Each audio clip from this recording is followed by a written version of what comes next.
Fala, galera! Bem-vindo a mais um episódio aqui do H9 Podcast. E hoje eu tô trazendo para vocês mais um campeão olímpico do nosso grande esporte nacional, nossa segunda paixão aí do brasileiro, que é o voleibol, Renato Bach. Mais de 20 anos de experiência.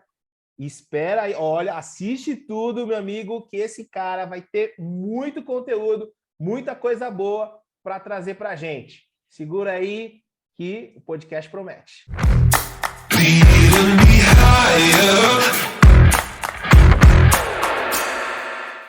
Galera, se liga no currículo deste monstrão aqui que nós estamos conversando hoje, cara. Trabalha com voleibol profissional desde 2001. Passagens pela equipe do CIMED. Ó, equipe do CIMED, meu amigo, percursor no voleibol nacional, hein? Percursor no voleibol nacional.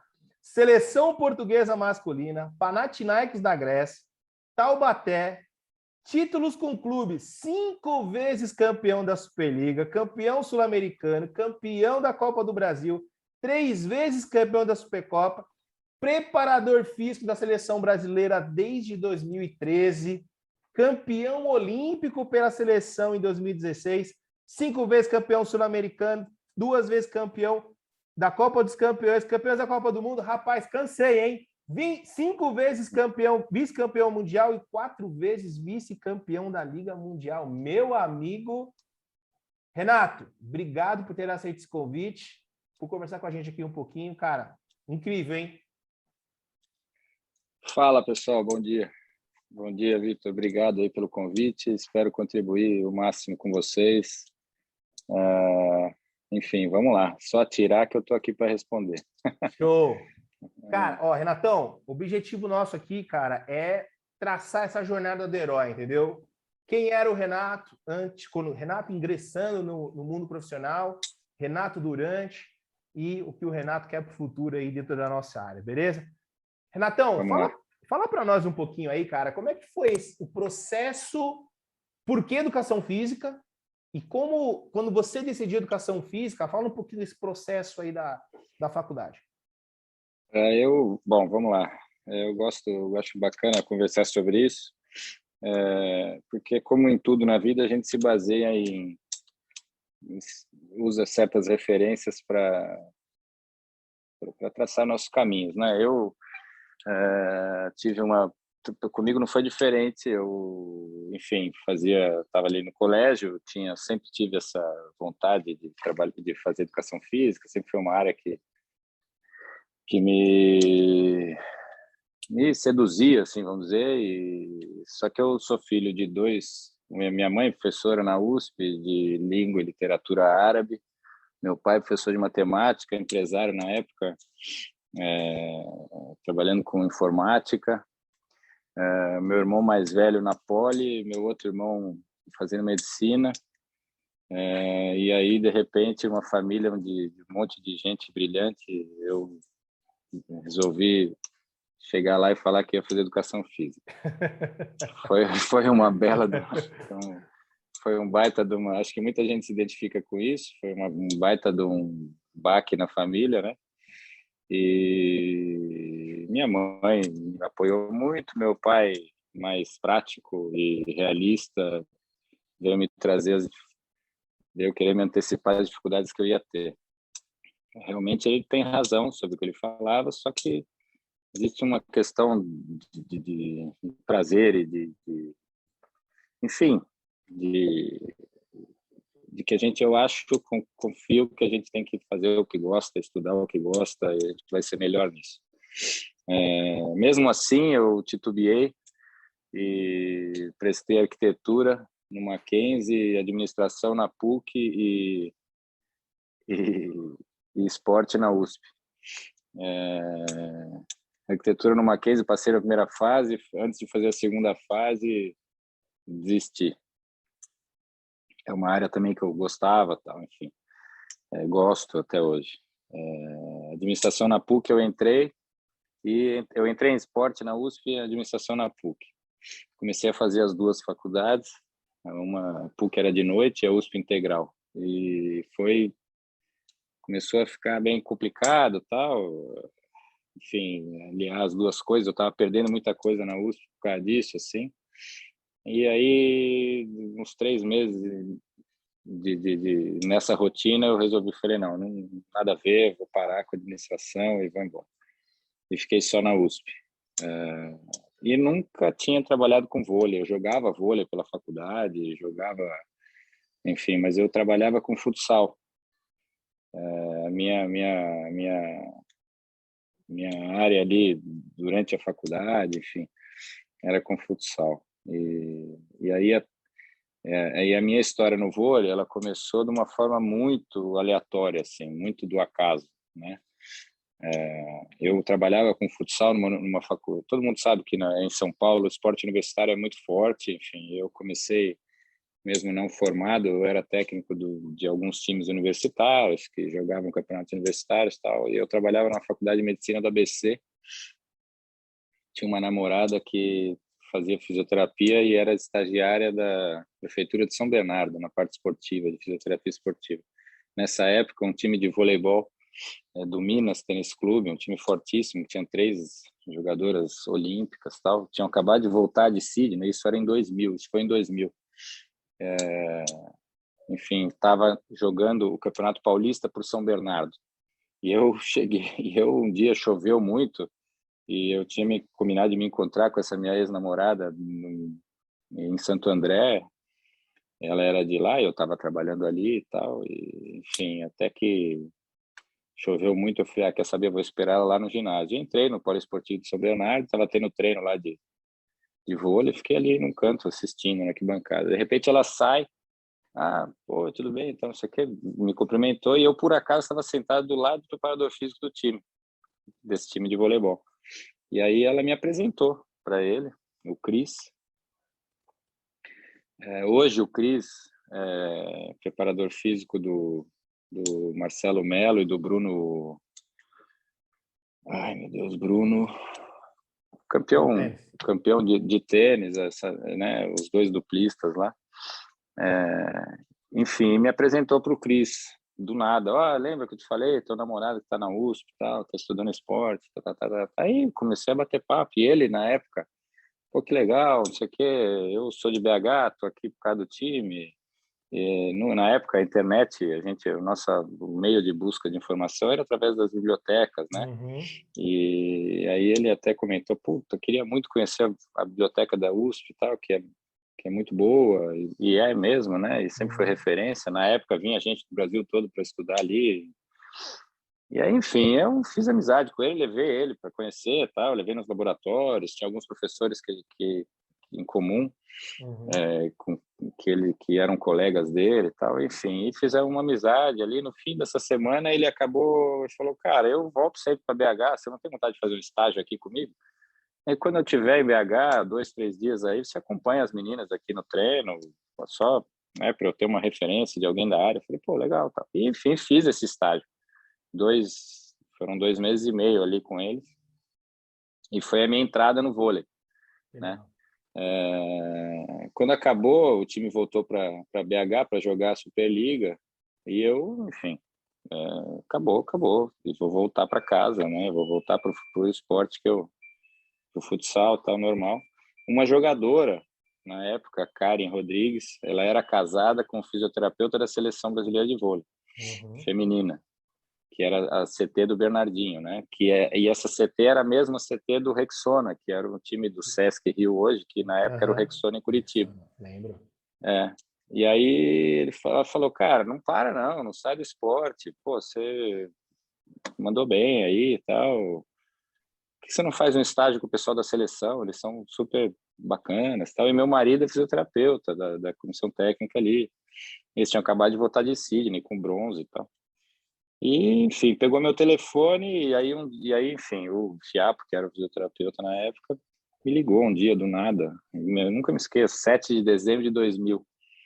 E falou, cara, esse dia marcou, porque foi um divisor de águas na minha vida. E aí ele falou, cara, vem para cá. Eu conversei com o preparador físico aqui, pega o telefone dele e a gente bate um papo com ele, vê um jeito de vir, tá? Eu liguei, o cara, Zé Inácio na época, cara, ó, não tenho nada para te dar aqui, se você vier por tua conta, tal, não sei o que. Não, beleza, eu vou, tal.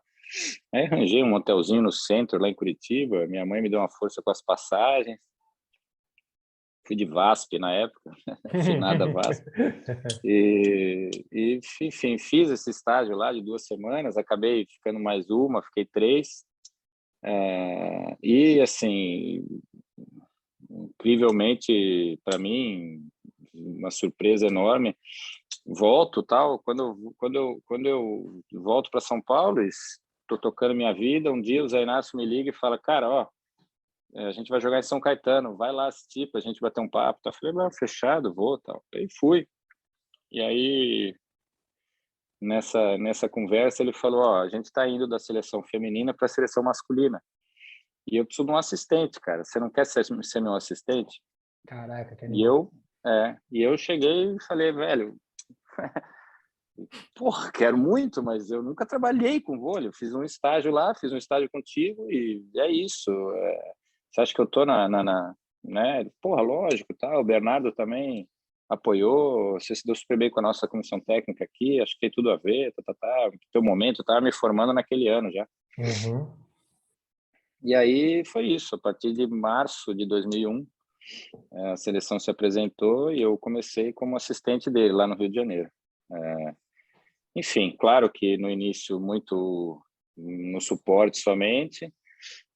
2002 já foi um ano onde eu tive uma participação maior. 2003 já teve alguns campeonatos fora do Brasil que ele não ia e eu ia com o time no início, né, naquela parte de preparação.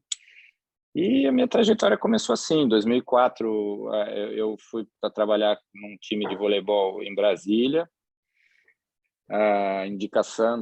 por indicação deles também, do Zé, do Bernardo, enfim. E minha carreira andou. De 2004, eu fiquei 2004, 2005, depois 5, 6, aí 6 eu fui direto, aí eu já assumi a seleção B, na seleção brasileira B, que era ali uma seleção intermediária entre sub-21 e a adulta, mais próximo da adulta, né? E aí, quando acaba essa seleção B em 2006, eu vou para Portugal.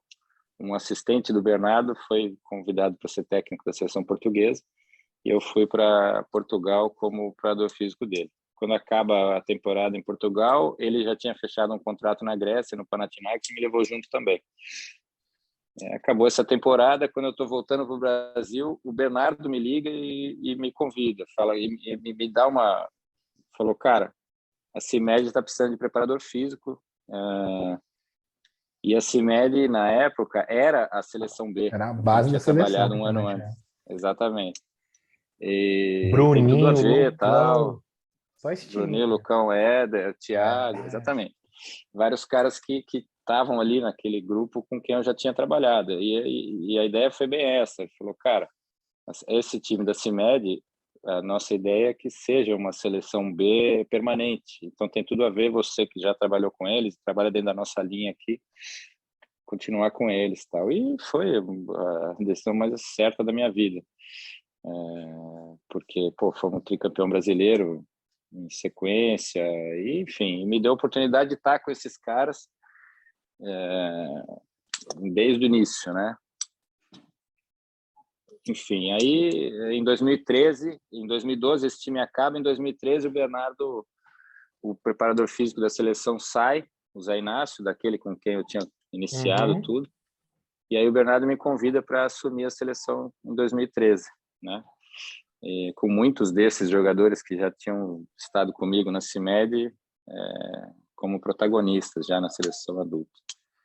E foi essa a minha trajetória. Estou ali desde então. No meio desse processo surgiu o time de Taubaté, Uhum.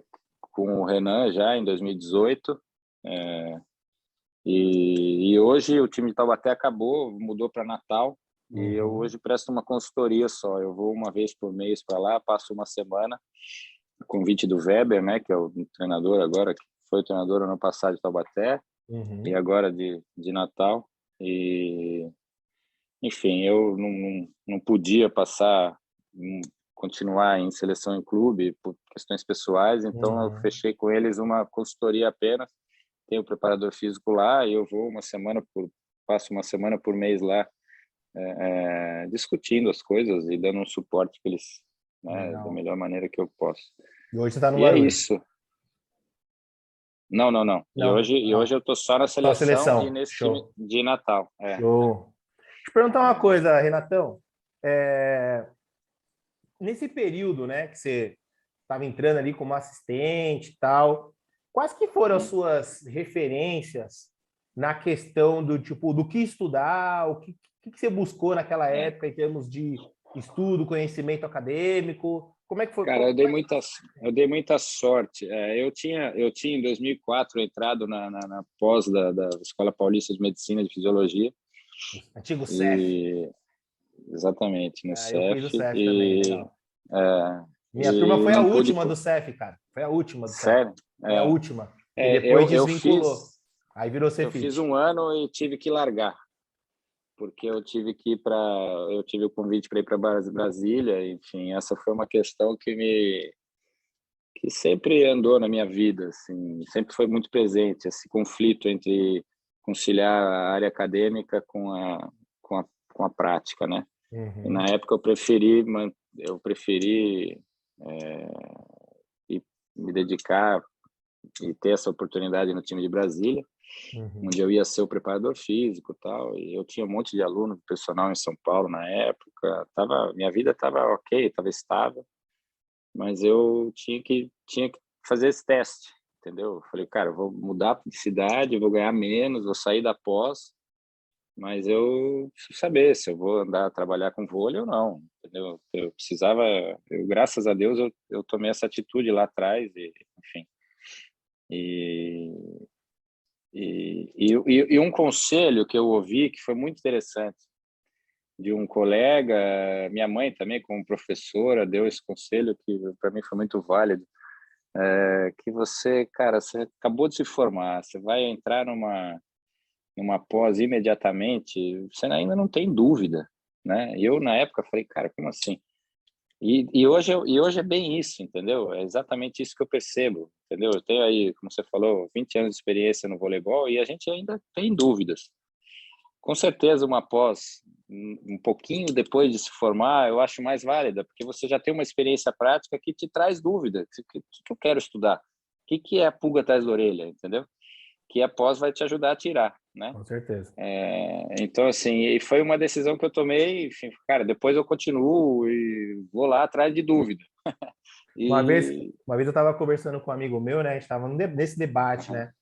Eu fiz a pós do NAR, né? Uhum. Com o Irineu lá e tal. Sim. E a gente estava debatendo lá, e aí a gente tinha um colega lá, cara, que com 25, eu acho, cara, o cara já estava com mestrado.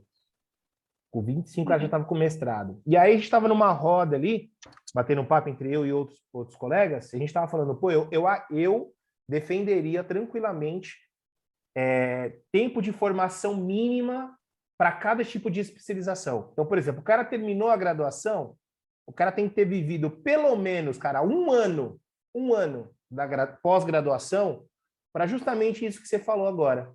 Ir lá, gerar dúvida, ir para a prática. Putz, cara, tô falho nisso aqui. Aí o cara vai lá e faz a pós-graduação. Mas você sabe, então, mas o mercado seleciona, né, cara? Eu acho assim, o mercado seleciona por quê? Porque a experiência prática acaba sendo fundamental na escolha de um profissional, entendeu? A vivência. Eu não estou dizendo de forma alguma que isso suplanta a experiência acadêmica, de forma alguma. Elas se complementam. Mas um profissional, que é exatamente como você falou, existem alguns exemplos assim, a pessoa com 20 e poucos anos já é mestrado, o cara cumpriu os protocolos, enfim, da sequência acadêmica, só que, cara, e aí? Como é que usa isso tudo, entendeu? Como é que fala com o atleta? Como é que se posiciona num grupo? Como é que se comporta sob pressão? Enfim, e assim vai, né? Isso é uma coisa que a vivência te traz, cara. Eu acho assim, os moldes dos cursos de educação física são falhos nesse sentido, né? Porque a universidade Legal. ela te Era uma cobra. pergunta que eu já ia te fazer. O que você acha hoje dos processos educacionais hoje na nossa área? Cara, eu não posso comparar muito de hoje em dia, assim, como eu vou, mas eu sei que eu sei que a grande parte da minha experiência ela veio após a faculdade mesmo, entendeu? Ela serve como referência, a faculdade tem o curso, ele tem que te abrir a cabeça, te mostrar um pouco de cada coisa, mas eu acho que a gente tinha que ter um pouco mais de valorização da prática, né? Um pouco mais de intersecção entre a prática e a, e a teoria, né? O curso, por exemplo, na USP, que eu posso falar, o curso ser integral dificulta muito essa questão, né? O período integral, né? Enfim, na minha época não tinha o CREF ainda, né? Então, assim, a gente até teoricamente conseguia ter uma Trabalhar. atuação mesmo antes de formado, enfim, e sendo balizado pelo mercado mesmo, pelas pessoas com quem você trabalhava. Hoje em dia, eu acho assim, eu acho que as demandas são cada vez mais atrás de gente que tem experiência, que sabe lidar com pessoas, que sabe que tem uma experiência de vida mais ampla, né? E, obviamente, que se qualifiquem, que se atualizem, né? Com certeza. Eu não estou muito inteirado de como os currículos, os conteúdos programáticos aí das universidades Tá. estão atualmente, mas eu acho que essa é uma questão muito importante, né? É uma questão muito. A USP sempre teve esse diferencial de fazer você estudar por conta, É. né? De não entregar coisas mastigadas, de ser uma coisa completamente diferente do colegial, por exemplo. Uhum. Eu sei que tem muita faculdade particular que é muito próxima de uma escola, Do de um ensino colégio, médio. né? No ensino médio, né? Então, isso aí já era um diferencial, né? Que valoriza a individualidade, valoriza a personalidade, valoriza a iniciativa, né? Enfim. Então, eu acho que tem que ser cada vez mais para esse lado aí. Pelo que você falou agora, né? Tipo assim, pô, fui muito para prática, tal.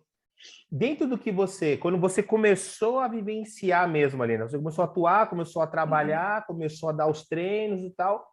O que uhum. você percebeu que você precisava, além de todas essas relações inter e intrapessoais, né?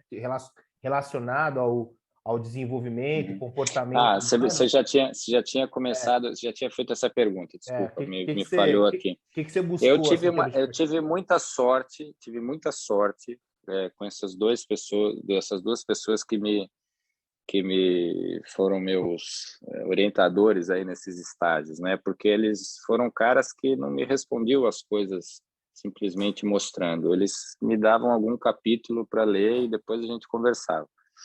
Então, por que isso na sua periodização? Cara, lê isso aqui, então vai ler esse capítulo aqui do Matveyev e depois a gente bate papo.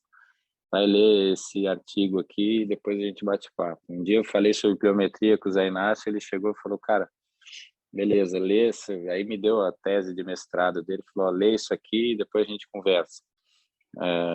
E assim foi. O meu trabalho de conclusão de curso na USP também foi sobre treinamento de salto, por exemplo, e fez com que eu entrevistasse uma série de treinadores, enfim, e desde de cedo eu já, em função desses orientadores que eu tive, o meu apoio era basicamente ir atrás de artigo, atrás de questões vinculadas a mecanismos de lesão, esse ponto de vista sobre o treinamento, né? Que na época era muito inovador, vamos dizer assim, porque era muito da prática. Para minha turma, por exemplo, quando estava todo mundo estudando métodos de treinamento enfim, com diferentes autores, eu estava fazendo isso também, mas eu era questionado com questões vinculadas a áreas da medicina, da ortopedia, da reabilitação, e isso me ensinou muito por esses profissionais, por influência desses profissionais. E eu acho que esse é o caminho para trabalhar com esporte, né? Principalmente um esporte coletivo, onde Eu não estou atrás da máxima performance, da máxima altura de salto em um dia do semestre. Eu estou querendo que eles saltem 90%, exatamente, 90% do que podem durante a temporada toda, estejam aptos para o treinador dar o treino que ele quiser, que estejam bem da fase decisiva de todos os campeonatos, e assim vai, né?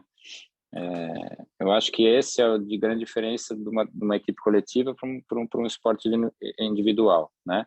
Onde a questão física ela é determinante para o resultado, mas ela não é a questão, né? Ela não é a questão, ela dá suporte para o treinamento acontecer, né? E o treinamento, de fato, é que vai fazer com que aquela equipe seja vitoriosa, né?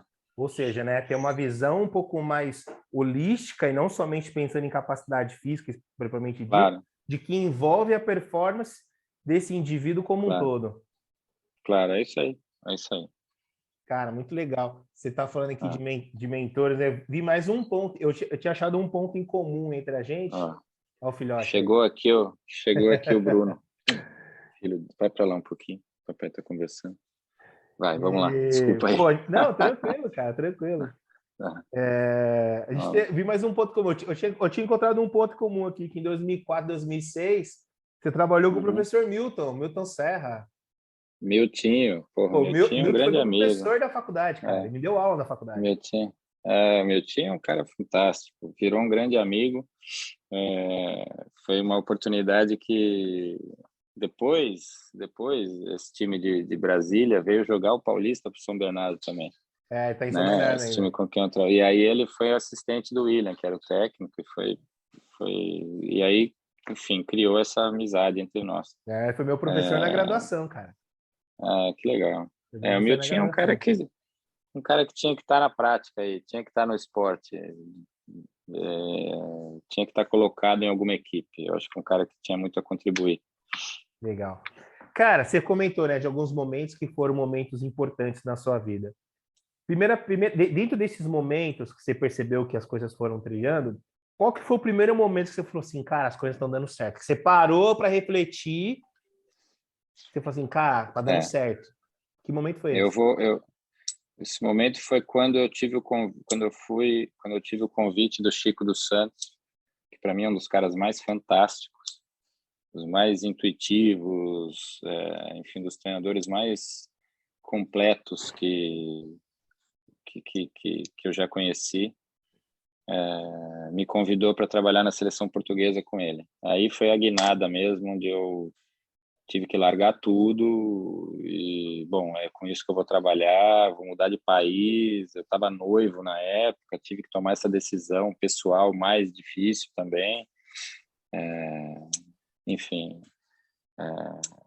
tive que mudar meus planos pela profissão, né? Eu estava comprando apartamento, noivo, e de repente surgiu, enfim, acabando aquele noivado, o apartamento foi vendido antes de ficar pronto, mas foi muito certo também da minha parte, entendeu? Eu era jovem, eu tive esse conflito aí que me trouxe questionamentos pessoais, profissionais, eu tive que decidir, né? E foi nesse momento que eu falei, bom, é isso mesmo que eu vou fazer, o resto por enquanto é secundário, vamos para cima, né? Você acredita que esse momento, Renatão, foi o momento que, tipo assim, foi o momento de que as coisas estavam dando certo e também foi o momento que você acredita que a sua carreira realmente ela foi para um outro nível, ou você acha que ainda teve um segundo momento que você falou assim, não, cara, agora... Não, foi um momento de confirmação que veio de fora. Certo. Legal. Que deram certo. Por quê? Porque eu era assistente do preparador da seleção já há 5, 6 anos.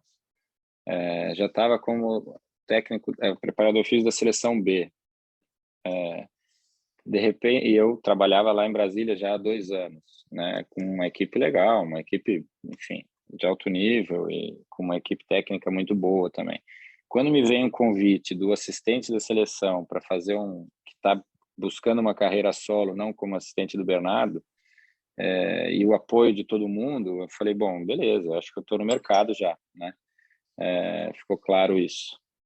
Enfim, o segundo momento Ponto de inflexão na sua esse carreira, né? esse momento foi depois ele se confirma quando eu volto desse estágio, desse momento, dessa fase com ele fora do Brasil, e e tenho o convite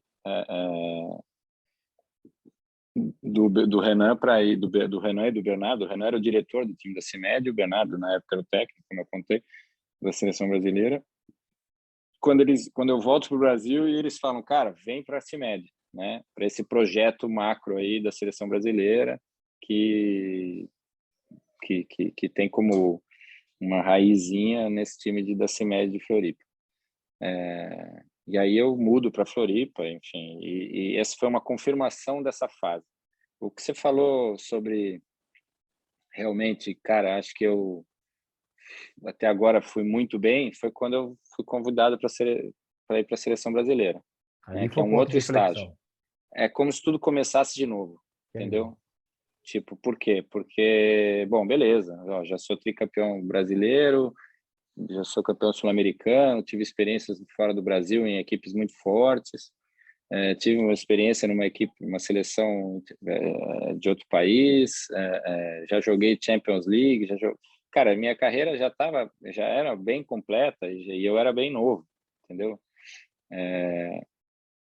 E só que quando sou convidado para ir para a seleção brasileira em 2013, eu estava indo para uma equipe técnica que era campeã olímpica e vice olímpica, que era tricampeão mundial, entendeu? Todos ali naquela CT, o Bernardo e a CT toda, já tinham sido tricampeão mundial e já tinham sido 2 vezes prata olímpica em Pequim e Londres e campeão olímpico em 2004 em Atenas.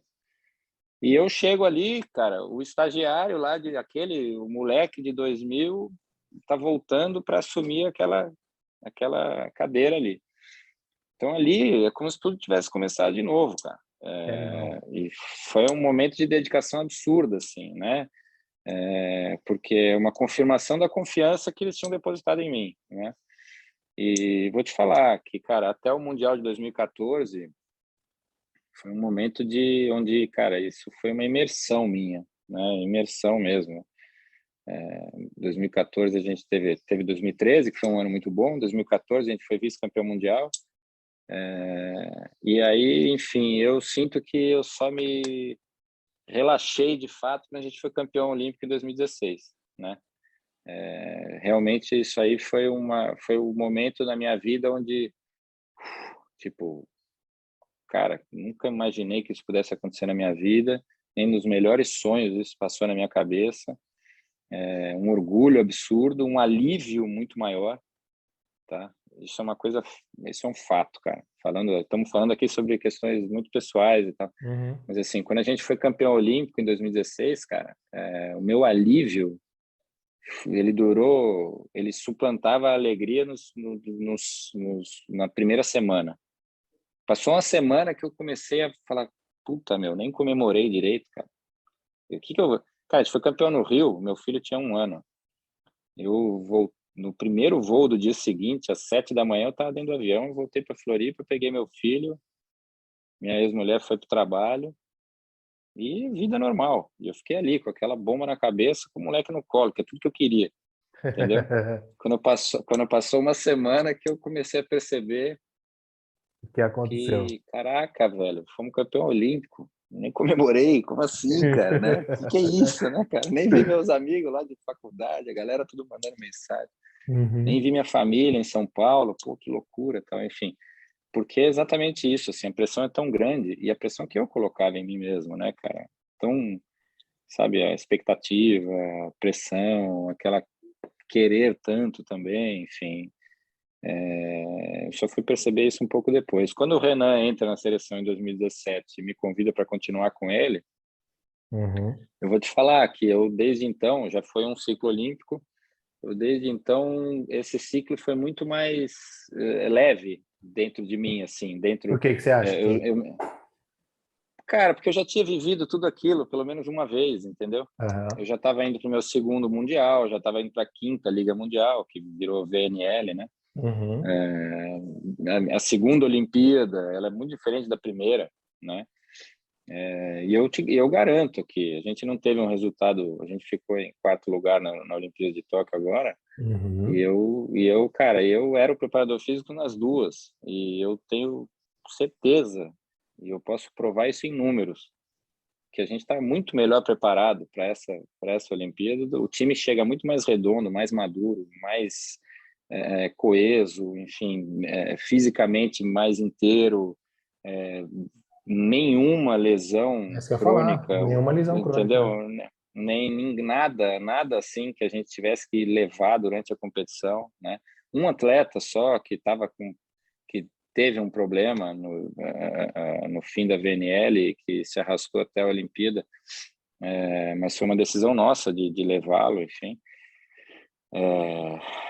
Cara, aí, enfim, o resultado não veio, entendeu? Por questões ali, enfim, E tinha que de ser. todo, né? Que É, tinha que ser, é. exatamente. E é assim que é.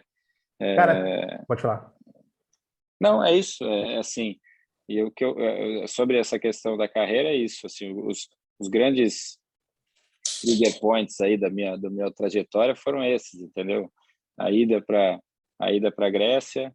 Primeiro, o convite para ser estagiário no topo, como primeira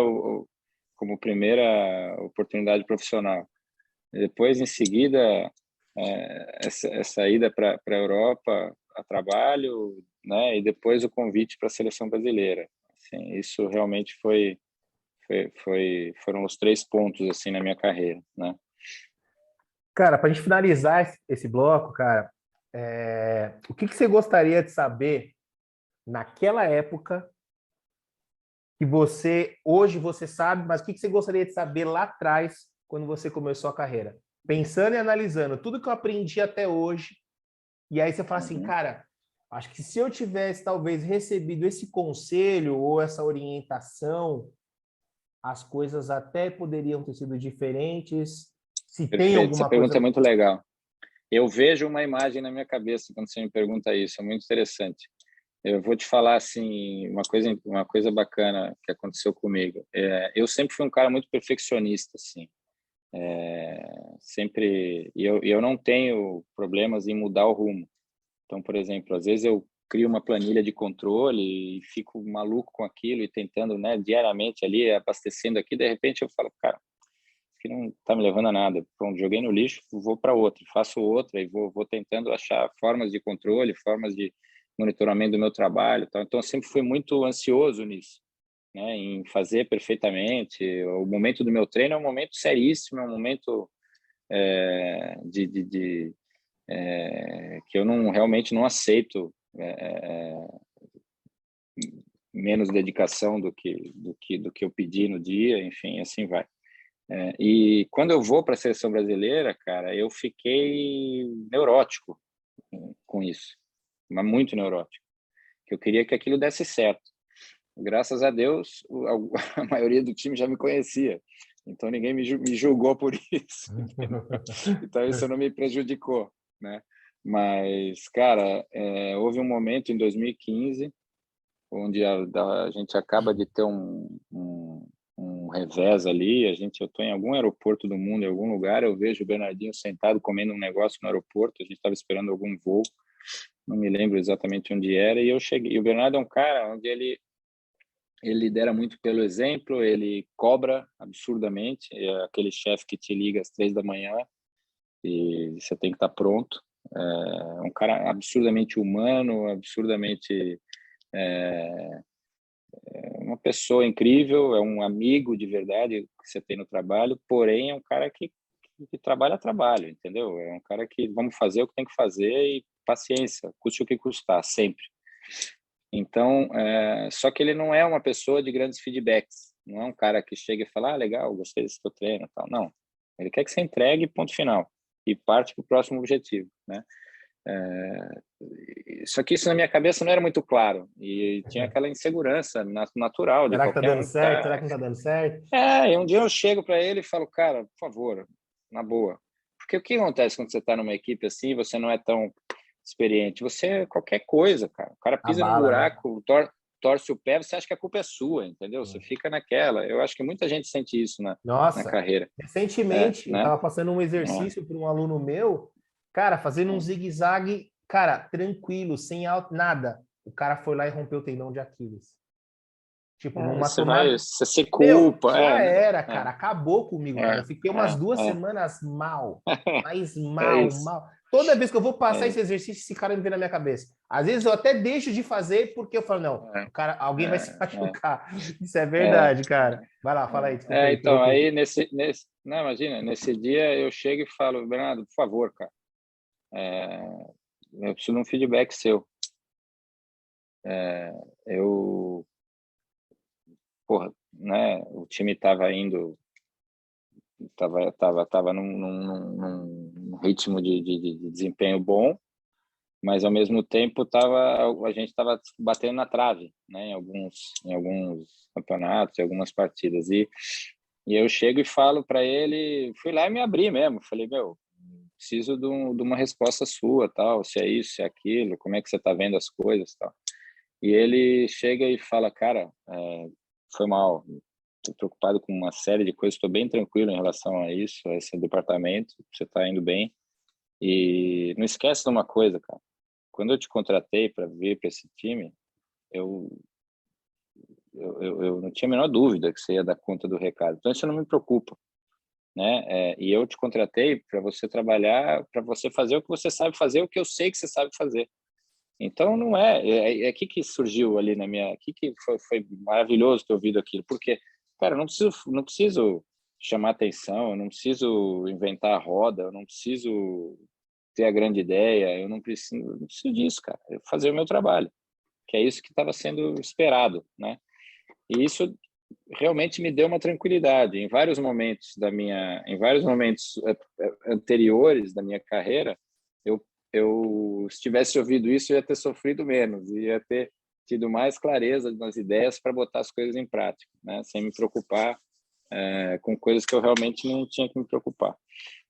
Esse foi um momento interessante.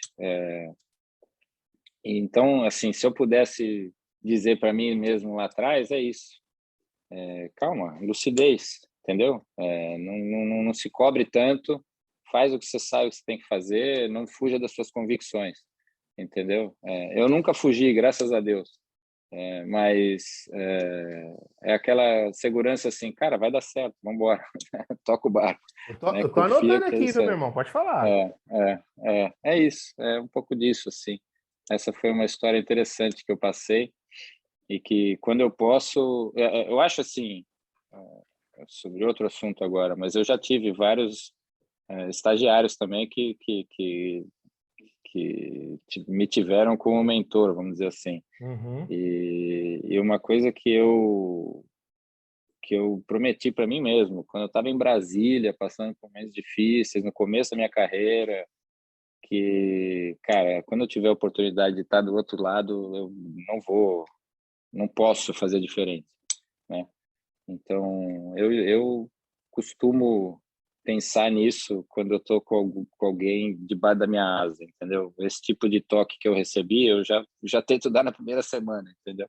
Uhum. Claro, confiando na pessoa, enfim, Claro. vendo que há muita dedicação ali, mas isso é uma coisa que mudou muito o meu comportamento na seleção e enfim, e me deu clareza sobre as coisas, assim, né? E a certeza de que você vai trabalhar com treinadores que dão muitos feedbacks, treinadores que não dão, treinador que dá bom feedback, treinador que dá feedback ruim, cara, e é isso, e assim, entendeu? Do mesmo jeito que eu tenho meus defeitos, tenho minhas virtudes, as equipes têm pessoas diferentes, né? Que e o grande exemplo do Bernardo é isso, cara, vamos falar de trabalho, relaxa, tudo bem, entendeu? Essa não é uma questão, entendeu? Vamos pensar no que temos que pensar, isso aí esquece, cara, toca o pau, tá tudo certo, entendeu? Vamos fazer o trabalho, sabe? E é bem isso, objetividade, né? Controle das emoções, enfim. Isso o Animal. esporte tenta nos tirar do prumo muito, cara, sabe? É muito treinador aí que vai me ouvir agora e vai se identificar, porque Caralho, seu time, pô, desculpa, seu Não, time tranquilo, nunca irmão. chegou, Aqui é bate-papo, relaxa. seu time Relaxa. nunca chegou na, seu time nunca chegou na semifinal e pela primeira vez está chegando. Você tem um planejamento de treinamento, você vai tirar o pé, você quer muito ganhar, e você vai, não, cara, entendeu? Coragem, vai, faz, se planejou aquilo no momento mais de cabeça mais limpa, mais relaxada. Agora você está na tensão, sustenta isso e bota o plano em prática. Ajustes são importantes? São, mas não perde, não sai da tua linha. Você vai se arrepender muito depois, entendeu? Se não der certo, Já né? passei por isso, infelizmente. É isso, cara, é isso. O esporte tem isso. Quem ganha conta história, entendeu? Se você ganha fazendo errado, você vai errar sempre, cara, entendeu? Olha só, você vai lá, o juiz erra a teu favor, você ganha o jogo, entendeu? E aí você vai errar sempre, se você usar o método errado, ou se você fugiu da tua linha, tua linha de raciocínio na hora H, entendeu? Então não faça isso, né? É melhor você perder e saber, puta, passei da bola, para você acertar da próxima, do que você se iludir com, com uma vitória que fugiu do teu controle, que assim, do que se iludir com uma vitória que veio de um trabalho que você não tem convicção, sabe? Não sei se você Não, deu consegue para me entender entender, total, total. mas é isso. Eu acho que isso é Defender uma seus princípios, aquilo que você imaginou, aquilo que você planejou é, e tacar E pau, esse cara. momento, esse é o grande momento da vida do treinador, né? Eu tive num congresso em 2019 em Colorado Springs, no Comitê Olímpico Americano, e a gente foi muito bacana esse congresso porque eram treinadores do mundo inteiro, eram 130 treinadores do mundo inteiro que foram lá recebidos por análise de currículo. Muito legal, muito exclusivo, assim. Agradeço muito a chance de ter ido para esse evento e esse convite e tal. A cada palestra você estava numa mesa com mais 7 treinadores, então eram 8 pessoas por mesa, e ao final de todas as palestras você tinha sentado ao lado de todas as pessoas que estavam no evento. Então essa era uma mesa por palestra, né? E todas as palestras obrigatoriamente tinha um momento de discussão para as pessoas se conhecerem, baterem papo, tal. Então foi muito bacana. E sem dúvida, cara, foram 3 dias, sei lá, palestra pra caramba, e vários assuntos e vários temas abordados, tal, vários cases para a gente discutir e tal. E posso te falar que, cara, em 30% dos momentos, os treinadores abriam o coração e um perguntava para o outro, tá, e aí, beleza, seu time chegou nas quartas, como é que você faz, entendeu? Como é que você treina? Como é que é o seu treino na véspera da final? Como é que eu tá entendendo? Uhum. A Alexa me incomodou aqui. Como é que você como é que você trabalha, entendeu? Aquele momento que todo mundo para pensar, puta, eu tô no caminho certo, é isso, mudo, não mudo, ouço esse feedback do atleta que está inseguro, dou segurança para ele, eu acredito nele, essas questões, entendeu? E isso é uma coisa que você vai ganhando com experiência, cara, com o tempo de você começar a matar tudo no peito e falar, meu, não, é isso, puta, legal, é isso que eu precisava ouvir, ou então, não sei, discutir com as pessoas e com a CT e achar o melhor caminho, né? Para isso tudo você tem que ter tranquilidade na cabeça, humildade de né? Nada do que eu falei aqui sobre correr atrás, botar suas convicções em prática tem a ver com falta de humildade, muito pelo contrário, né? Mas acreditar nas questões, acreditar na sua experiência, né? Vai, vamos lá, desculpa, eu que fugi do assunto. Não, cara, relaxa, tá tudo dentro do assunto. Então, pra gente, ó, galera, pra gente matar esse primeiro bloco, olha quanta coisa, quantos ensinamentos o Renatão trouxe pra gente aqui, ó. Faça o que você ame, saiba lidar com as pessoas, entenda as pessoas, entenda o comportamento humano, isso é muito importante. Tenha uma visão um pouco mais holística do que envolve o treinamento esportivo, o esporte como um todo. Você, como preparador físico, cara, não fique somente preocupado nos mecanismos, nos métodos, nos meios de treinamento, não. Existem várias coisas que envolvem o rendimento e a performance esportiva como um todo. cara, tenha um mentor, uma pessoa que possa te orientar, uma pessoa que possa te guiar, uma pessoa que possa te dar algumas dicas, algumas orientações e que também puxe a sua orelha como um todo. Seja humilde, esteja sempre no modo aprendizagem, cara. Ouça, É aprenda, isso. reflita e transborde. Cara, animal. Galera, nessa segunda parte agora a gente vai vir com um pouco mais de conteúdo técnico.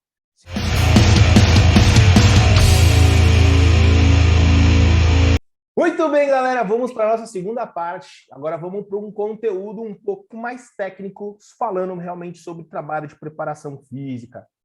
Renatão, como que você enxerga, cara, esse processo do treinamento esportivo assim como um todo, né? Não somente como um vôlei, não somente o vôlei, que na verdade será a minha próxima pergunta, mas o processo esportivo, o processo do treinamento esportivo como um todo.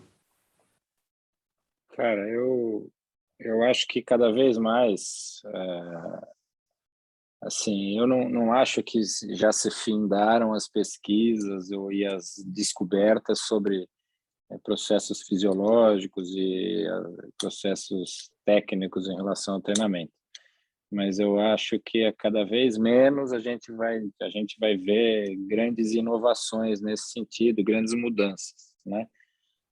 Essas mudanças agora são um pouco mais tênues, tal.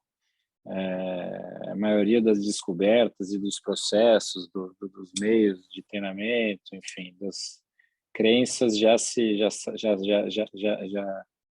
estão bem sólidas, já, enfim. Os métodos de treinamento estão aí e por isso eu digo assim que cada vez mais a gente faz diferença uma equipe multidisciplinar que se comunique bem.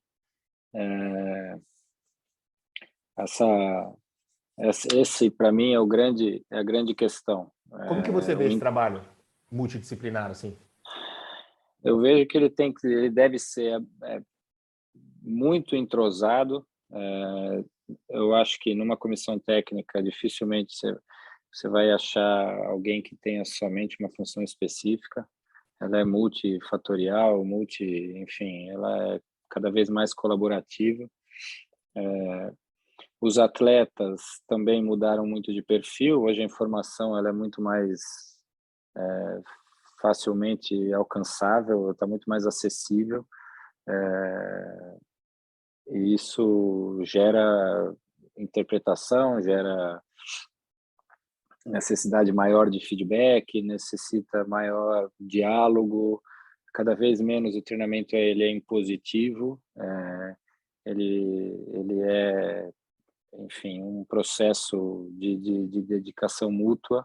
Antigamente você tinha um atleta que ia lá e executava e ponto final, não importa o que ele achasse. Hoje em dia não, hoje em dia isso não acontece mais. Se você quiser entrar por esse caminho, você vai durar pouco. Então as respostas têm que existir para os atletas, elas têm que fazer sentido, elas têm que ser coerentes e elas têm que convencer no sentido do conforto também, no sentido o que eu quero dizer é o seguinte: o seu treinamento só vai ter aderência se o seu atleta, o seu aluno, o que quer que seja, se sentir bem, se sentir seguro dentro daquilo, né? Numa equipe coletiva, isso com certeza é menos, é mais difícil de você agradar a todos e não, a questão não é agradar, é fazer se fazer coerente, né? Fazer com que os atletas e todos entendam o processo, o começo, meio e fim, a trajetória do treinamento que você está propondo, enfim. Eu acho que esse é o caminho, tá? Por isso que eu acredito muito, Renatão, que a sessão de treinamento, vamos dizer assim, né? E aí vem o acúmulo delas, dessas sessões, ela tem que ser um processo educacional. Porque se o atleta ele entende o objetivo que você está propondo aquilo, e aí aquilo que você falou, hoje a informação está mais aí, cara. Você fala alguma coisa, o cara que é curioso, o cara vai lá pesquisar. Aí isso aí. junta aí, meu, não, o cara tem, pô, o cara vai lá, pesquisa, vê o que você falou, tem coerência, a segurança é maior, então quando você traz a sessão de treino como um processo educacional para ele entender o porquê que aquilo ali está sendo feito, aí, meu amigo, aí o sucesso vem, porque... Você tem que, eu acho que a gente tem que, assim, uma coisa que eu sempre digo, é que quanto melhor o feedback do teu atleta, melhor vai ser a sua capacidade de estimulá-lo com mais eficiência, com eficiência, né? Então, para esse feedback acontecer, ele tem que saber interpretar o que está acontecendo no corpo dele. Para ele saber interpretar o que está acontecendo no corpo dele, você tem que ensiná-lo, você tem que treiná-lo a isso. Então, você tem que... eu sempre digo que a gente tem que criar atletas autossuficientes, o máximo possível, tá? E isso é muito claro, muito, muito nítido, quando um atleta nosso vai jogar no exterior. Porque, que nem eu te brinco, a necessidade faz o sapo pular.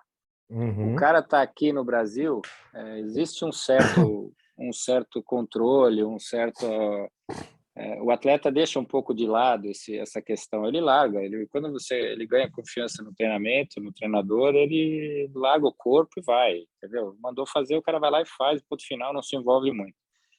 Ao passo que ele sai daqui, vai para uma equipe no exterior, na Rússia, na Turquia, na Itália, na França, sei lá. Muitas vezes esse approach não existe com os treinadores lá. E a cobrança é muito maior, em cima do atleta estrangeiro, principalmente. Né? Então, o cara é contratado para entregar um certo resultado. Se ele não entrega, trocam, multam e assim vai, entendeu? E ninguém está muito preocupado com a pessoa em si. Essa trajetória faz com que os atletas desenvolvam em si mesmos um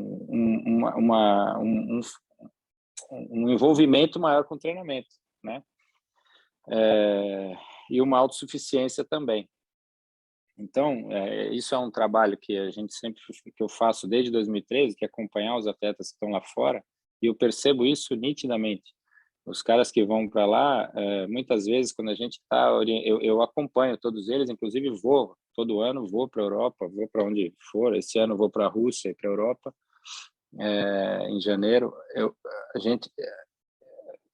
Quando a gente passa uma primeira orientação e mensalmente, quinzenalmente, estamos em contato com eles, a gente vai percebendo que os caras muitas vezes nunca tinham parado de pensar naquilo, interpretação de fadiga, como ele se sente antes, depois, durante o jogo e assim vai. Então, assim, eu desde o começo, assim, com essa geração com quem eu venho trabalhando, eu sempre procurei desenvolver isso, uma autossuficiência nos caras, né? E muitas vezes eu percebo assim, eu tenho muito orgulho disso quando a gente chega em alguma academia fora do Brasil, sei lá, um ambiente completamente diferente do que a gente está acostumado, e os próprios atletas me ajudam a achar soluções dentro daquela sala de musculação, dentro daquele ambiente de treinamento, né?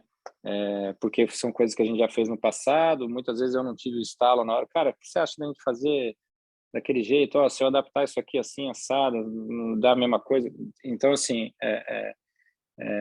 eu acho que essa é a saída, né? E como eu falei, tanto o staff tem que se comunicar bem, quanto o staff com atletas tem que se comunicar muito bem, né? Um grande treinador, um grande técnico é aquele que na hora do jogo ele percebe que os jogadores precisam menos dele, entendeu? Conseguem se resolver sozinhos, resolver os problemas sozinhos, as questões sozinhos, né? Claro, com orientação, com coaching e tal, mas que o time tenha uma certa autossuficiência. Esse é um time maduro, né? Isso também se dá dentro da sala de musculação, da sala do treinamento físico, entendeu? Isso, assim, enfim. Renato, vamos botar a seguinte situação agora. Pode falar. Pode falar. Não, eu queria que você repetisse a pergunta, só acho que eu esqueci de falar alguma coisa. Não, é justamente isso, como que você enxerga o treinamento esportivo como um todo, o processo do treinamento, sabe? Outra coisa, o que eu só não falei nisso, assim, e eu acho que hoje em dia o que mais se faz necessário estudar e o que a gente, inclusive, tem estudado mais e tentado desenvolver são as formas de controle de carga, controle do treinamento, né? Isso aí eu acho que é fundamental hoje em dia.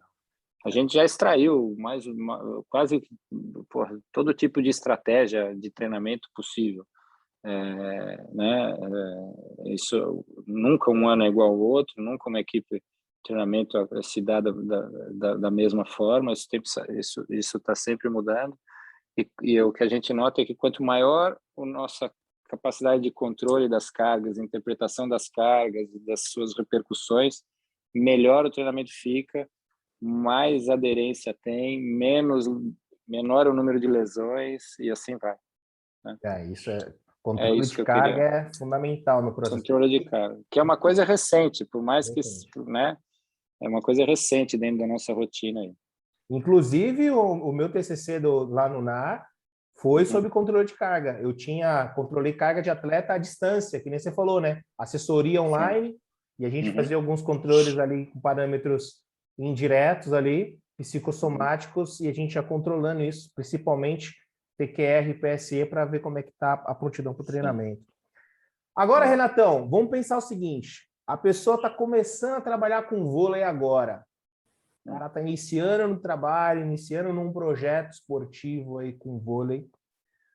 E ele vai falar, Renato, cara, o que eu posso fazer? Quais são os pontos fundamentais quando eu penso nesse processo da preparação física para o vôlei? Quais são os pontos que eu preciso observar com um olhar muito criterioso para desenvolver um trabalho legal assim? Quais são os pontos fundamentais dentro desse processo de treinamento? A primeira coisa, pensando no voleibol, a primeira coisa que um preparador físico tem que ter em mente é o seguinte: o target é o voleibol, tá? Então esse é o objetivo primeiro, né? Principal.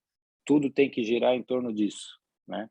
Muitas vezes a gente vê treinadores de categorias menores, ou até de categorias ou de times com baixo nível técnico, enfim, querendo trabalhar da forma como equipes de altíssimo nível trabalham, né?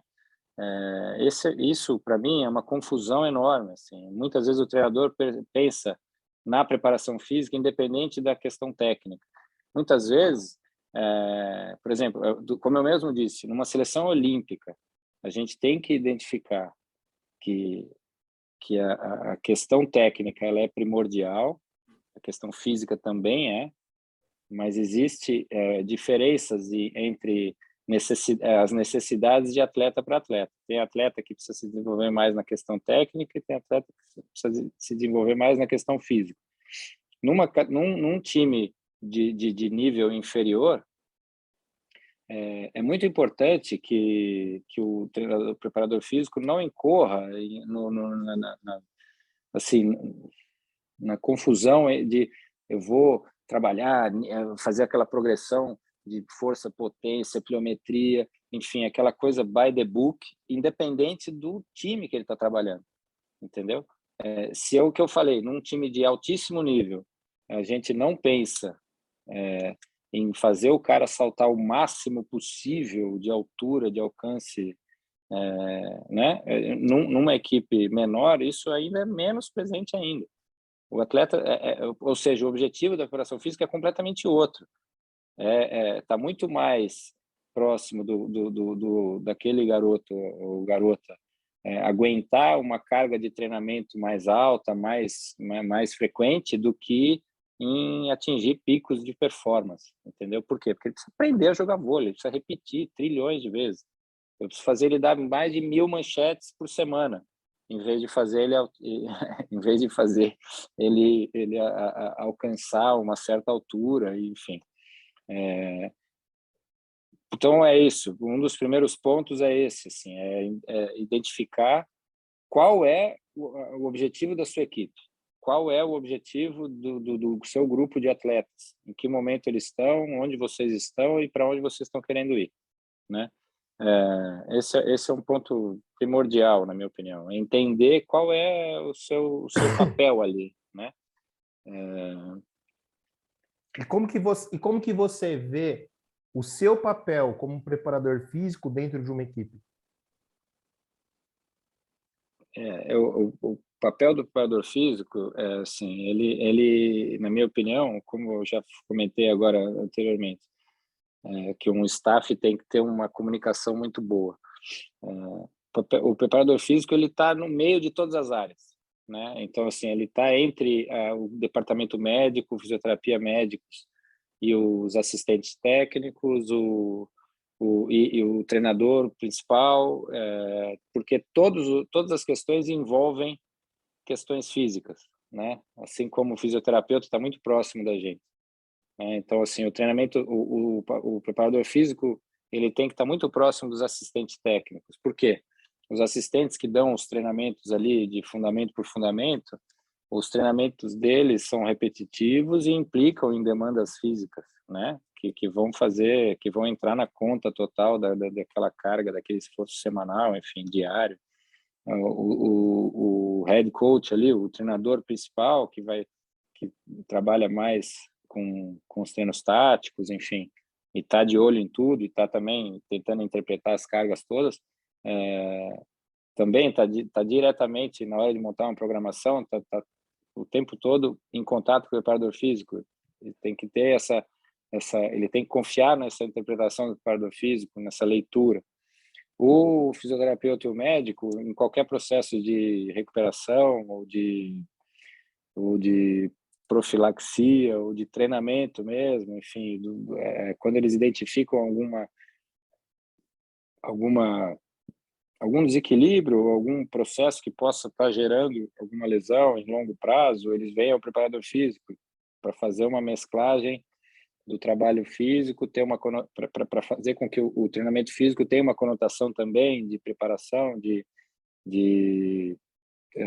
reforço, vamos dizer assim, de reabilitação, né?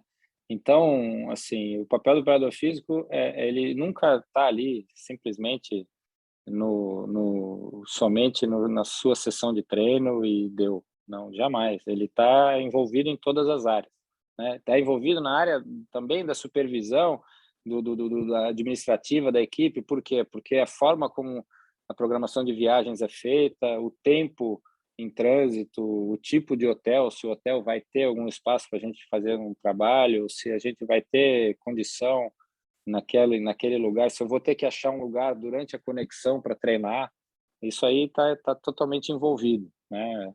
Também com a preparação física e o treinador. Então, esse é um ponto, assim, esse é um ponto muito... E cada vez mais o treinamento físico está sendo percebido pelos treinadores como parte fundamental do treinamento técnico, né? Ultimamente, a gente não tem mais, por exemplo, treinamento de resistência específica, resistência de jogo. Esse treinamento é feito todo em quadra com bola.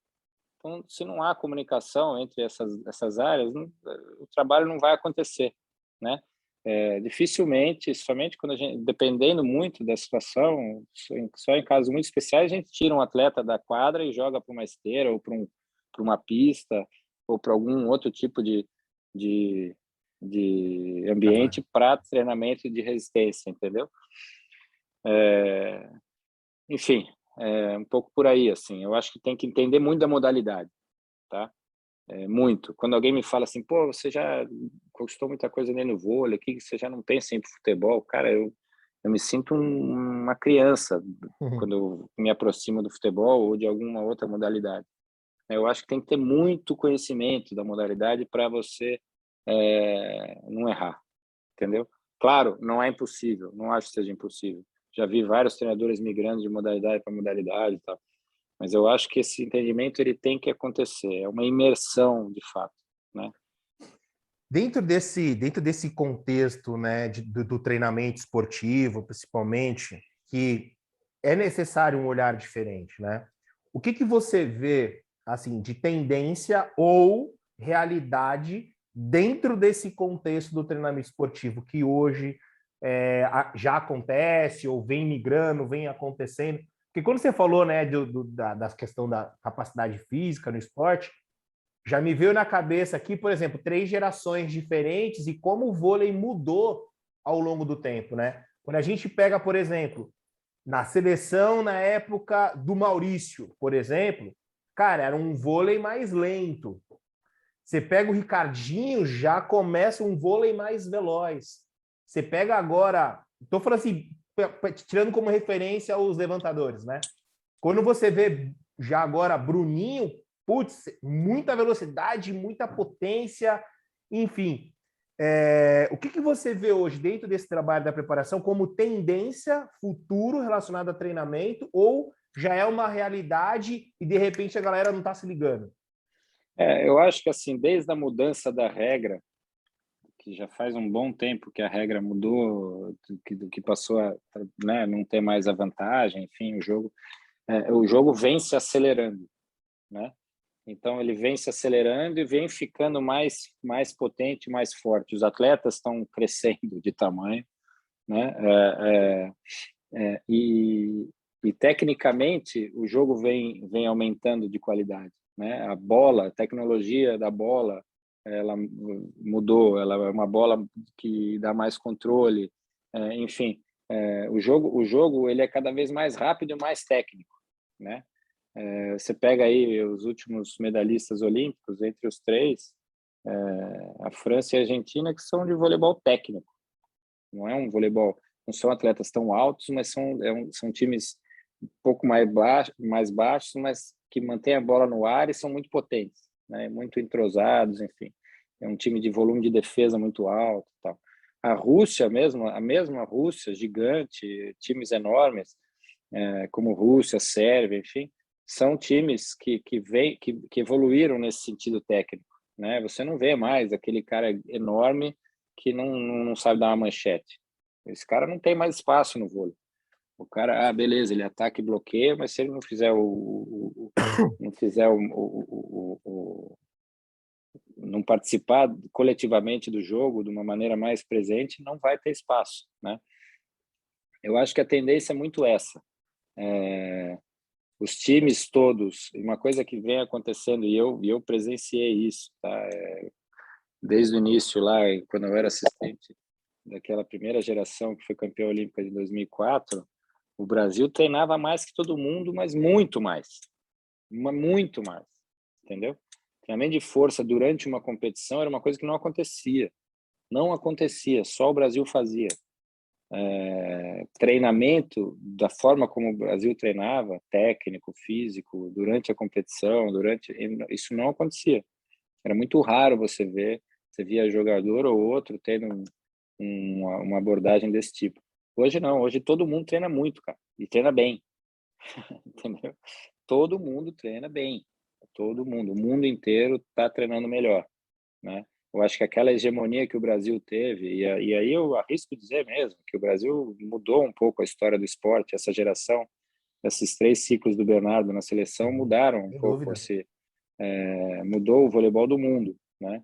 Foi uma hegemonia absurda de 2000 a 2010, onde o Brasil ganhou 9 Tudo. ligas mundiais, ficou em todas as finais olímpicas, tendo 1 ouro, 2 pratas, os 3 campeonatos mundiais, enfim. Então, assim, o Brasil ensinou muito ao mundo, né? E hoje está todo mundo mais próximo do que a gente ainda treina mais que todo mundo, fato, tá? Mas essa diferença diminuiu. Legal. Uma tendência que eu vejo do hoje em dia, e uma coisa que surgiu com as redes sociais, com as mídias sociais, que é o compartilhamento. A gente hoje sabe como as pessoas treinam, a gente vê os caras fazendo exercício. Quando não é o próprio time que posta, é um atleta lá do outro time que postou, tá? Isso tem o lado bom e o lado ruim, né?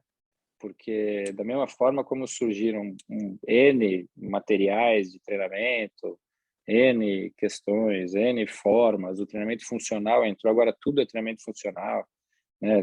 Tem até coxinha funcional que a gente vê aí, cara, tipo assim, não é verdade? Não, essa comida é funcional. Cara, Banalizando o negócio, né? porra, total. Tipo, isso é uma coisa é um pouco assim, é engraçado até, né? Eu vejo que tem um lado bom, porque trouxe e aproximou as pessoas do treinamento, do vocabulário, de tudo.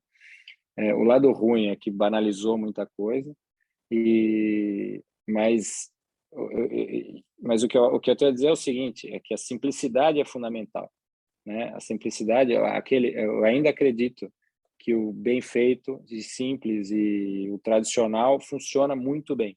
Isso não significa que o meu trabalho seja essencialmente tradicional, tal, mas eu acredito que a grande questão do treinamento é estímulo sucessivo e frequente, ponto.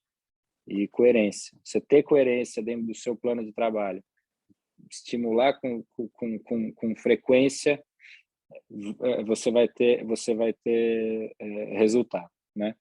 Show. Aquela questão randômica que surgiu aí, cada treino um diferente do outro, e tá essa questão motivacional suplantando a questão da adaptação física mesmo, fisiológica, eu discordo um pouquinho, né? A gente tem que ter questões lúdicas envolvendo, tem que ter uma participação, tem que ter uma conotação né, motivante o seu treinamento, tem que ter tarefas diferentes no sentido de tarefas específicas Jeito de fazer, né? isso, Sim. porém, calma lá, entendeu? A gente não pode perder a mão, não pode fugir do que a gente realmente tem que fazer, que é treinar força, treinar potência, assim. Não, sem perder os... Muda o jeito, mas sem mudar os princípios, né? Do que você está Exatamente, coisando, do que você exatamente. está fazendo ali. Uhum. Acabei de finalizar essa parte, Renatão. Como, pô, você é um cara que já rodou, está rodando muito tempo o mundo aí, né? Observando, competindo e vendo as grandes potências. E fazendo uma comparação, né? Nós brasileiros temos um pouco dessa síndrome do patinho feio. Isso é fato. Como que você vê, cara, a infraestrutura e atuação profissional mesmo, quando a gente compara infraestrutura Brasil-mundo, profissionais Brasil-mundo, com a tua experiência, com a tua visão, como que você enxerga essa diferença? Se há essa diferença, se tiver essa diferença, o que a gente pode Eu ficar um vejo pouco mais assim, atento? o Brasil, dificilmente você vai achar no mundo algum treinador que esteja preparador físico que se dedique poucos se dedicam exclusivamente ao vôlei, tá? Assim como no Brasil, vamos dizer assim, nas categorias menores, dificilmente um preparador físico consegue somente viver disso. Eu digo assim, pelo lado financeiro mesmo. Tá? No mundo também é assim. Tá? Eu acho que até dificilmente aqui vamos pegar as 5 melhores equipes do Brasil de vôlei, talvez nas 3, nas 4 ou menos na Itália, o preparador físico tenha só esse emprego. Tá? Em relação à estrutura, os 5, 6 melhores times do Brasil têm estruturas iguais, talvez menos luxuosas, mas com o mesmo acesso que os times os melhores times dos outros países têm. A diferença fica lá embaixo, né? As categorias de base, os clubes menores, as cidades menores. De fato, no Brasil, a diferença é muito grande, cara. É muito grande, tá? A estrutura que existe, eu mesmo estou tendo a oportunidade agora de trabalhar no time de Natal e, e é impressionante a diferença de estrutura que existe esportiva, entendeu? Isso eu estou falando dentro do Brasil, né? Com os times aqui do Sudeste, do Sul, tal. Então, assim, infelizmente é isso. A experiência dos profissionais, eu não posso dizer que os profissionais lá fora são mais bem informados, não acho isso. Acho que tá o mesmo padrão. E em nível internacional, a estrutura que o Brasil tem igual ou melhor do que a maioria das seleções, né? Nível do Comitê Olímpico Brasileiro é igual ou melhor do que a maioria das seleções, tá? O que o COB proporciona para o Brasil, para os times do Brasil que estão ali disputando medalha nas Olimpíadas é impressionante, ninguém tem igual, entendeu? Os Estados Unidos tem igual, a Itália tem igual, a França, o Japão, cara, a China, mas a gente tem lá um CT, é como se tivesse levado Saquarema para Tóquio, entendeu? Mas não tem o que falar. A estrutura que, Eu vi a infra que o Comitê Olímpico montou lá, incrível. cara, é animal. Esse 4 ou 5 Do lado da quadra ali já, meu, putz. 4 ou 5 centros de treinamento fantásticos. A gente usou 2 centros de treinamento em Tóquio, né? Um antes de ir para a Vila, depois quando a gente mudou para dentro da Vila, a gente passou a usar um que era vizinho à Vila Olímpica, né? É um projeto, um plano de trabalho, uma operação que o COB demora 4 anos para executar, para aquelas 2 semanas, e é realmente impecável, não dá para falar absolutamente nada. Só agradecer, de fato, né? Que animal. A estrutura de trabalho é fantástica. Então, assim, eu não vejo essa diferença assim no alto nível, tá? Eu vejo diferença realmente na base. Na base. Para chegar no alto nível, né? Isso realmente no Brasil tem uma distância muito grande, cara. Ou seja, Assim, né? não estou falando em método, Vamos cuidar da base para não chegar estou mais falando, atletas. não estou falando em método de trabalho, tá? Nem dos profissionais. Eu estou dizendo em relação à estrutura física mesmo, Infraestrutura. quantidade, infraestrutura, academia boa, quadra boa, bola boa, quantidade de bola, enfim, quantidade, sabe, proximidade dos clubes, enfim, acesso aos clubes. Isso assim, isso no Acesso Brasil, aos clubes é difícil. que está muito diferente, cara, que está muito vinculado à questão social, à questão, né, educacional, ao sistema esportivo brasileiro, que é falho né, em muita coisa, né? É privilegiado hoje o brasileiro que tem acesso ao esporte, infelizmente. Galera, vamos aos key points da segunda parte aqui com o Renatão. Então, pontos importantes aqui que eu anotei, Renatão. Transforme sua sessão de treino num processo educacional.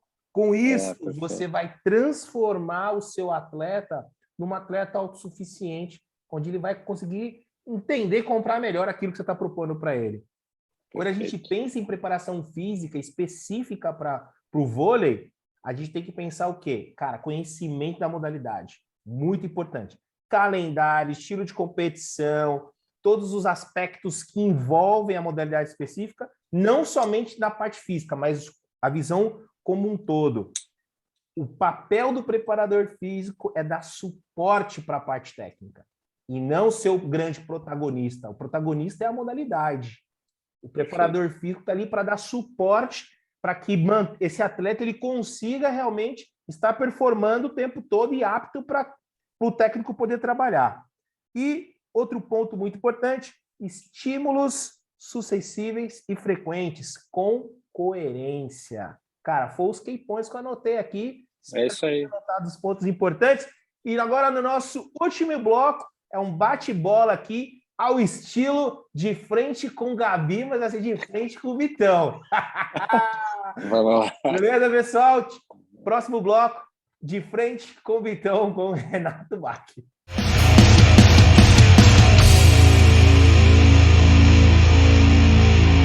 Vamos para o nosso último bloco. Agora, bate-bola papum. Beleza, Renatão? Vamos lá. Cara, primeiro ponto importante aqui, cara, de várias coisas que você disse aqui. Novos hábitos, crenças ou comportamentos que você adotou nos últimos tempos, que você sentiu que isso melhorou, não somente o Renato como profissional, mas o Renato como pessoa. Que pergunta legal. Cara, eu posso dizer que eu sou um privilegiado de ter trabalhado com tantos treinadores bons. Tá? Assim, não tá sendo, essa minha resposta não vai ser papum, mas eu trabalhei com, cara, eu trabalhei com o Bernardo, eu trabalhei com o Chico dos Santos, trabalhei com o Pacheco, trabalhei com o William, trabalhei com o Radamés Latari, trabalhei com o Renan, trabalhei com o Weber, Maurício Thomas. caras fantásticos, treinadores sensacionais, os melhores do Brasil, é um orgulho enorme. Eu acho que minha grande virtude nisso, com isso tudo, é que eu consegui com todos eles mostrar as minhas convicções e aprender muito com eles, né? Eu acho que essa é a grande questão, a gente saber aprender com as pessoas e saber ter humildade para entender os diferentes pontos de vista, né? Essa aí acho que esse talvez seja a grande questão. E aprender também com os atletas, que são de diferentes origens, de diferentes classes sociais, diferentes estados, enfim, aprender com a experiência deles e julgar o mínimo possível e ouvir o máximo possível. Vou te Show. falar que isso eu aprendi com o tempo, tá? Dei muita cabeçada até chegar nessa conclusão, mas é isso, cara. Eu acho que a grande coisa, assim, eu sou um profissional que foi forjado pelas pessoas com quem eu trabalhei. Esse é o meu maior privilégio. Show. Não aceito. Cara, não aceito mentira, não aceito dissimulação, e isso em relação ao treinamento é fundamental. Você precisa ter o atleta, você precisa ter certeza, você precisa pelo menos certeza é difícil, é uma palavra complicada, mas você precisa acreditar naquilo que o atleta está te falando. Você precisa acreditar nas pessoas com quem você está trabalhando. E corpo mole, né? Que é uma forma de mentira. Isso aí, né? Com certeza. Isso eu não aceito. O que você gostaria de reviver? Cara, eu quero reviver uma final olímpica de novo. Animal. Cara, o que você está lendo hoje, Renatão? Qualquer âmbito, tá? Eu tô lendo. Eu li muito essa noite pro meu filho. Mas O não é o que Pequeno você tá. Príncipe. Mas não é nada, tô lendo. O Sítio do Pica-Pau Amarelo. Eu tô lendo um livro, esqueci o nome dele, Pianger, sobre pais, Educação. Sei. sobre Engenharia educação dos animal. filhos. Ela é É, legal. É legal ver ele. Bacana. é, Show. é o livro que eu tô lendo hoje. Legal. Piaget é bom demais. É bom É, demais. Esporte para mim esporte para mim é um estilo de vida. estilo de vida. É Frase. uma. Pode falar. Fala. Não, fala lá, terminei. Não, é isso, é isso. Esporte para mim é isso. Ou você vive completamente, ou você não pode viver do esporte. É isso. Para mim é isso. Legal. Frase que você carrega e que você gostaria de compartilhar com as pessoas. Frase, pensamento, filosofia, qualquer coisa que você tem para você, que para você é muito importante, que você carrega e que você gostaria de compartilhar com as pessoas. Essas são tantas frases.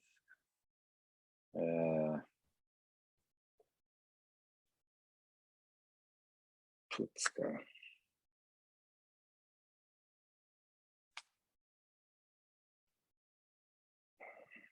Que difícil essa, hein?